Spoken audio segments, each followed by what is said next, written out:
আসসালামু আলাইকুম, কেমন আছেন? আপনাদের সবাইকে আক্রান্ত পেয়েছে নতুন ভিডিওতে স্বাগতম। তো বৃহৎ থাম্বনেল ও টাইটেল লিখে নিশ্চয়ই বুঝে গেছেন যে পানির দামে কোয়েল পাখি কিনেছি। তো বৃহৎ এই পানির দামে কোয়েল পাখি কিনা কি আমার আদৌ ঠিক হয়েছে কিনা ভুল হয়েছে, তো আজকে সেই ভিডিওতে থাকছে। তো বৃহৎ চলুন ভিডিওটি শুরু করা যাক। তো বৃহৎ দেখতে পাচ্ছেন এখানে আমার কোয়েল পাখিগুলা। তো এই কোয়েল পাখিগুলো আমি কিন্তু প্রচুর কম দামে কিনেছি। যে আমার এই 4টা কোয়েল কেনার পূর্বেও আমার অনেকগুলা কোয়েল পাখি কিনা আছে। আপনারা তো জানেনই যে 13টা কোয়েল পাখি এত পূর্বে কিনেছিলাম, একদম ছোট ছোট বাচ্চা, মানে একদম ঠিকমতো ব্রুডিংও কমপ্লিট হয় নাই, 10 দিন বয়স হয়েছে কিনা তাও সন্দেহ। তো ওই বয়সী বাচ্চা কিনে আনছিলাম 13 পিস। তো আলহামদুলিল্লাহ এখন এরা অনেকটাই বড় হয়েছে, আর এগুলার এখন বর্তমান বয়স হচ্ছে 23 দিন। তো তো এখন আমি এই 13টা কোয়েল থাকা সত্ত্বেও আমার অনেক কাল কোয়েল পাখি পালার ইচ্ছা হইতেছিল। তো তখন আমি হাটে যাই, হাটে গিয়ে দেখি যে এই 4টা কোয়েল। তো এই 4টা কোয়েলের দাম চাইছিল মাত্র 190 টাকা। তো এখানে আপনাদের জানার উদ্দেশ্যে বলে দেখি যে কোয়েল পাখি এখানে 4টা কিন্তু ছেলে এমন না, এদের 3টা মেয়ে একটা ছেলে। তো এটা একটা অবিশ্বাস্য দাম, কারণ আমাদের এখানে সাধারণত এই সাইজ কোয়েল প্রায় 100 টাকা পিস করে বিক্রি হয় সাধারণত, এই সাইজ কোয়েল। তো এখানে 4টা কোয়েল ছিল, 4টা কোয়েলের দাম চাইছে সে মাত্র 190 টাকা। তো এই দামটা শুনে আমি একদম অবাক যে এত কম দামে কোয়েল পাখি বেচতেছে। এখানে আমি কৌতূহলবশত এদের কিনি। তো এদের আনছি মোটামুটি 2-3 দিনের মতো হয়েছে। তো এখনো পর্যন্ত আলহামদুলিল্লাহ কোয়েলগুলা বাইসে আছে, আল্লাহর কাছে লাখো কোটি শুক্রিয়া। তো 180 টাকা দিয়ে আমি 4টা কোয়েল কিনি। তো আমার প্রচুর সন্দেহ মনে হইতেছিল এই কোয়েলে মনে হয় কোনো সমস্যা আছে, আর যার কাছে কিনি সে আমাকে বলে কি এগুলো আছে রানিং কোয়েল। তো ঠিক আছে, মানলাম। তো এই কোয়েল পাখিগুলা নেওয়ার পর আমি সর্বপ্রথমই যে কাম করি কোয়েল পাখি কেনার পর, যে ওদের ওজন মাপ দিই। ওজন মাপ দেওয়ার পর আমি বুঝতে পারি এগুলো হচ্ছে রানিং ডিম পাড়া কোয়েল না, এগুলো হচ্ছে বাচ্চা। তো ওজন মাপার পরে 4টা কোয়েলের ওজন আসে 100 কইতেছি। তো 4টা কোয়েলের টোটাল ওজন আসে 500 গ্রাম। তো সেই হিসেবে প্রত্যেকটা কোয়েল পাখি 125 গ্রাম করে ওজন পড়ে। তো এই অনুপাতে এদের বর্তমান বয়স হচ্ছে 40 দিন।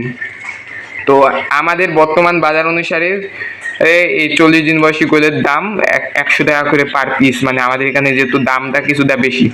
তো এই 4টা কোয়েল 100, তাও আমার কাছে অনেকটাই আশ্চর্যজনক লাগে যে 40 দিনের বাচ্চা কিভাবে মানুষ 180 টাকায় 4টা কোয়েল পাখি দিয়ে দিল। তো তারপর বাড়ি এনে যা দেখি এই কোয়েলটা, এই যে মেল কোয়েলটা দেখি যে এক চোখ বন্ধ করে থাকে। তো ব্যাপার বুঝতেছি না যে কি হইলো। তারপরে এদের বেশ কয়েকবার দেখছি ঝিমাই থাকে। তো আপাতত তখন আমি আপনাদের দেখাই নাই। তো এখন মোটামুটি 2 দিনের মতো কাইটে গেছে, 2-3 দিনের মতো। তো আপাতত এখনো পর্যন্ত একটা কোয়েলও মরে নাই, পাশাপাশি এদের খাবার খাওয়া দাওয়া একদম ঠিক আছে। তো এই সমস্যা আমি ইতিপূর্বে যখন কোয়েল পাখি পালছি তখন আমার ইতিপূর্বে এমন সমস্যা হয়েছিল, এমন না যে হয়নি। তো আমি যা মনে করতেছি যে যে বিক্রি করছে সে হয়তো এইসব সমস্যাকে মানে মনে করছে অসুখ হয়েছে, এই কারণে হয়তো বিক্রি করে ফেলাইছে। তো আমি এই সমস্যা তো এমন স্বাভাবিকই দেখতেছি, কোয়েল পাখি রাহামরি বড় কোনো সমস্যা দেখি নাই। তো আপনারাই বলেন যে এই কোয়েল পাখি কিনা কি আমার আদৌ উচিত হয়েছে কি হয় নাই। তো এখানে 3 পিস মেয়ে 1 পিস ছেলে আছে, 180 টাকা দিয়ে কিনছি। তো হচ্ছে আজকের মেন আপডেট। তো এই পাশে তো দেখতেই পেলেন আমার 13টা কোয়েল পাখির বাচ্চা। এগুলো আলহামদুলিল্লাহ সুযোগ সবলই আছে, আগের চেয়ে অনেকটাই বড় হয়েছে, 23 দিন বয়স এখন। আর নিচে সব এখন আপনাদেরই তো সবগুলা সহজ।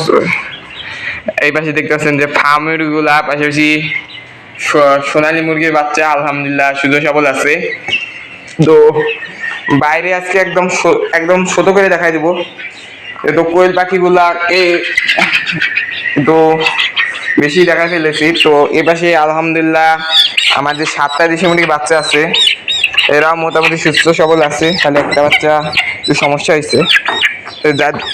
ওদের ইনশাল্লাহ কয়েকদিনের মধ্যে ঠিক হয়ে যাবে। আর এই পাশে দেখতেছেন বড় ফার্ম এগুলা, আলহামদুলিল্লাহ এরাও সুস্থ সবল আছে, হয়তো খুব তাড়াতাড়ি হয়তো ডিম পেড়ে দেবে, সামনে মাসে ডিম পাবো ইনশাল্লাহ। তো ওই যে ওই মুরগি মরগের বাচ্চার আর কি সমস্যা হয়েছে। আর এই পাশে বিয়ার দেখতে পাচ্ছেন আমার 7টা চিনাসের বাচ্চা, আর ওর মা সম্ভবত কুইজ হয়ে গেছে যা মনে হইতেছে। তো আলহামদুলিল্লাহ এই 7টা চিনাসের বাচ্চা আগের চেয়ে অনেক বড় হয়ে গেছে আলহামদুলিল্লাহ। এদের এখন যেই ওয়েট ওর মা মনে হয় সারা কম হয়ে যাবে, মার চেয়ে বেশি হয়ে যাবে এই আর কি। তো ওদের মাকে যদি দেখায়, ওর মা সম্ভবত কুইজে বইছে। তো এই যে ওর মা, আর এই জায়গায় আছে আমার কালা মুরগিটা। তো কালা মুরগিও সম্ভবত কুইসে বইছে। তো ভাবছি যে এই চিনাসটাকে দেশি মুরগির ডিম এনে বসাবো, একেও বসানোর ইচ্ছা আছে দেশি মুরগির ডিম দেয়া। তো ইনশাল্লাহ কয়েকদিনের মধ্যে ডিম আনবো। তো আজান অলরেডি দিয়ে দিতেছে। আজকে একদম শর্টকাট করে আমার অন্য পজিশন গুলাকে দেখাই দিলাম। তো এই ছিল আজকের ভিডিও। আশা করি ভিডিওটি ভালো লেগেছে। ভিডিওটি ভালো লাগলে চ্যানেলটিকে সাবস্ক্রাইব করবেন। আল্লাহ হাফিজ।